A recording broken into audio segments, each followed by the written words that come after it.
السلام علیکم ناظرین، پچھلی قسط میں ہم نے حضرت حلیمہ سعدیہ رضی اللہ تعالیٰ عنہ کے مکہ آنے اور ننھے حضور کو اپنے ساتھ دودھ پلانے کی خاطر گاؤں جانے کے واقعات بیان کیے گئے ہیں۔ اب آگے کے حالات کا ہم ذکر کیا جائے گا۔ حلیمہ سعدیہ کے گھر میں کل 6 افراد رہا کرتے تھے: شوہر حارث، شیرخواہ عبداللہ، بیٹی انیسہ، زیفہ اور جدمہ رضی اللہ تعالیٰ عنہ۔ انہی کا لقب شیمہ تھا۔ عبداللہ رضی اللہ تعالیٰ عنہ قسمت ہے انہیں کہ آپ صلی اللہ علیہ وسلم کے دودھ شریک بھائی کا شرف حاصل ہوا۔ جب آپ صلی اللہ علیہ وسلم ذرا بڑے ہوئے تو پاؤں چلنے لگے تو شیمہ رضی اللہ تعالیٰ عنہ زیادہ تر آپ صلی اللہ علیہ وسلم کے ساتھ کھیلا کرتی تھی۔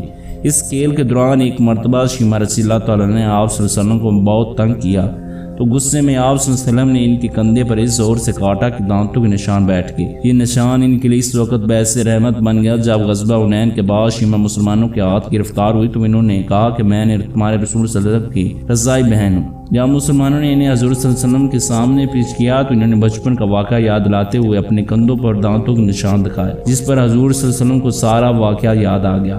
آپ صلی اللہ علیہ وسلم نے بڑے احترام سے اپنی چادر بچھا کر بٹھوایا اور فرمایا کہ اگر میرے پاس رہنا چاہو تو بہن کی طرح رہ سکتی ہو، لیکن انہوں نے عرض کیا کہ وہ اپنے وطن لوٹنا چاہتی ہے۔ انہوں نے اسلام قبول کر لیا اور حضور صلی اللہ علیہ وسلم نے انہیں جو عطا دیا ان میں 3 غلام، باندیاں، کچھ اونٹ اور بکریاں شامل تھیں۔ ان چاروں میں سے جناب عبداللہ رضی اللہ تعالیٰ عنہ اور شیمہ رضی اللہ تعالیٰ کے سلام لانا تو ثابت ہے، لیکن باقی 2 کا معلوم نہیں۔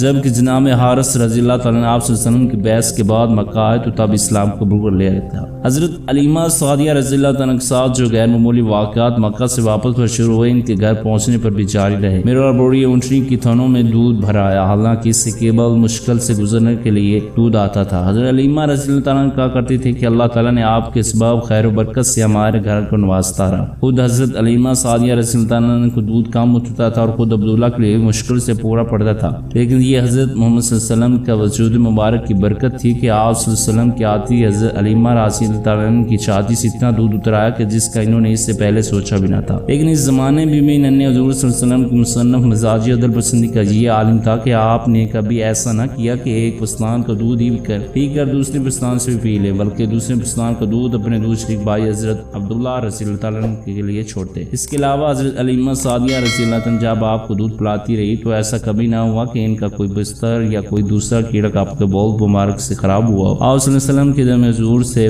برکت صرف حضرت حلیمہ سعدیہ رضی اللہ تعالیٰ تک محدود نہ تھی، بلکہ اس کا دائرہ ان کے گھر سے وسیع ہو کر اڑوس پڑوس کی گھروں تک بھی پہنچ گیا۔ قحط خوشحالی کی بدولت بنو سعد کے گھرانے کی تمام زمینیں بنجر ہو گئی تھی، جانوروں کے تندرست سے محروم ہو گئے تھے، لیکن اللہ کے ہونے والے نبی کریم صلی اللہ علیہ وسلم کی قدم برکت سے تمام زمینیں شاداب ہوگی اور بکریوں کے تھنوں میں دودھ پھر اتر آیا۔ بستی والوں شراؤں سے کہا کرتے تھے کہ تم بھی اپنی بکریاں وہاں لے جاؤ جہاں حلیمہ سعدیہ رضی اللہ تعالیٰ عنہ کے جانور چراتے ہیں۔ ایک مرتبہ حضرت حلیمہ سعدیہ رضی اللہ تعالیٰ نے آپ صلی اللہ علیہ وسلم کو عکس کے میلے میں لے گئے۔